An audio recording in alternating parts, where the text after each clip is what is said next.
During the interview, they told me they'll get back to me in a week's time, but like some few minutes after I ended the call with them, the boss called me and told me, you know,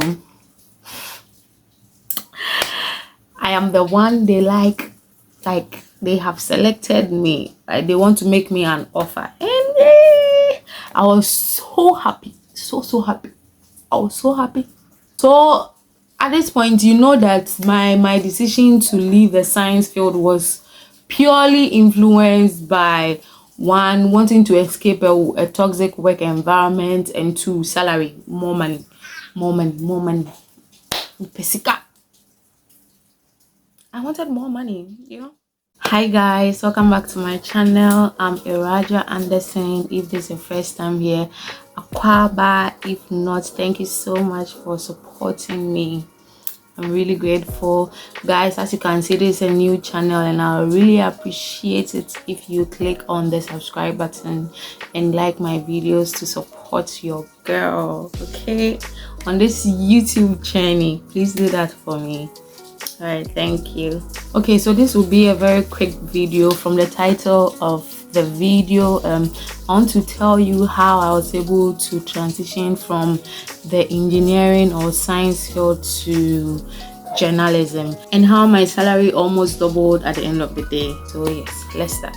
So a little backstory: I completed KNUST. After doing my service, I had to stay home for 1 year, right? And exactly 1 year I got a job in the science field as a quality control officer stroke assurance officer, and this is a job prospect in the chemical engineering field. I did chemical engineering here, so that role fitted in what I did in school. I worked there for almost 2 years. Is it almost 2 years? I think 2 years and some months, right? But then I really was not enjoying the job, okay? Like working with some private companies in Ghana, I don't know for other companies, can be very hectic. Our CEO was just making life unbearable because of the kind of products we were selling. They were quite difficult to sell, so sales were not coming in that much. And so if sales are not coming in, no revenue, of course, and at the end of the day they still have to pay us. So I think this kind of pressure also influenced the way the CEO used to interact with us. That working environment became toxic to me. What I decided to do was that I would look for a side job that will help me earn money alongside the current job I was doing, whilst I'm also looking for a full-time job in the science field, right? So I went on YouTube to search for other jobs or side jobs I can do online or I can do alongside my full-time job as a quality control officer. And I stumbled upon Oprah News Hub, which is a platform in Ghana that you can write articles on that website, and at the end of the month you get to make some money. So that's what I decided to do. Bear in mind, I hadn't really had any experience when it comes to article writing, so I had to do my research on how to write articles, and then I started writing articles on that platform. So I wrote articles on that platform for a while, but I realized I was not getting enough money as I wanted to make, right? I think I wrote for almost 2 months, and I made only 50 cedis from it, and it didn't make sense to me because I felt I was just wasting my time. I remembered one of my classmates in KNUST had also pivoted into journalism, and he worked with one of the big online media platforms in Ghana. I reached out to him and told him I have some articles I would like to, sell to his company if they are interested in.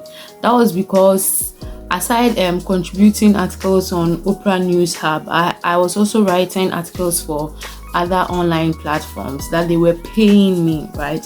Yeah, so I knew I could sell my articles. So when I reached out to my friend, he told me he would talk to his boss and then he will get back to me. So he spoke with his boss, and his boss told him no, they don't buy articles, but then there is a vacancy in their company, so if I'm interested in it, I should apply, which I ended up doing. I applied for the job, and then his boss reached out to me and he gave me 2 article topics to write on, right? So that was the first stage of the hiring process. So I wrote both and then I submitted.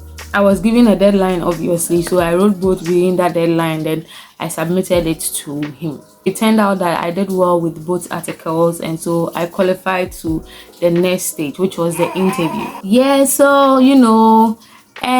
because I already had a job, like I was not scared to go in for the interview, because I managed to convince myself that at the end of the day, if I don't do well, I already have a job, so I should just relax and do my best. For some reason, I felt they would just ask me basic questions about article writing and all those things, because they already knew I was not really from the journalism field, and I'm just a science person who happens to know how to write good articles. So I felt they would be more relaxed with me.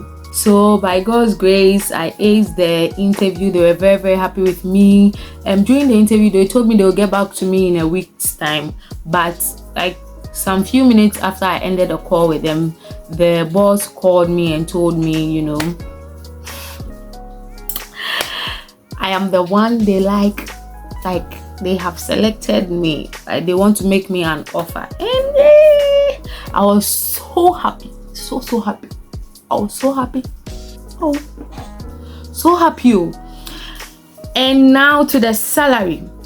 I think even before the interview, I had already reached out to my friend who works at that company to have an idea of how much the salary would be, and he was not really straightforward with me. But then, so what I decided to do is that I mentioned my current salary to him and asked if his company is likely to pay more than that or less than that, and then he told me I can mention a higher amount based on that my salary. So that's what I did. So salary transparency, as of that time, that my science field job was paying me about 1,600, right? So I decided to pitch 2,500 to them. Yes, because I knew the companies in Accra, and Accra things are expensive. That my science work was in Kumasi, and Kumasi is quite an affordable place to live at. So if I'm moving to Accra, I should increase my salary very well. And also I knew I had nothing to lose, so I decided to mention a huge amount and see if they can pay me or they are willing to pay me. And yeah, he came back and said, yeah, sure, let's do this. And at that point, I felt I could have even mentioned a higher price, but it's all good. I was so happy. I was so happy. You have no idea. Like finally, I was going to leave that toxic workplace.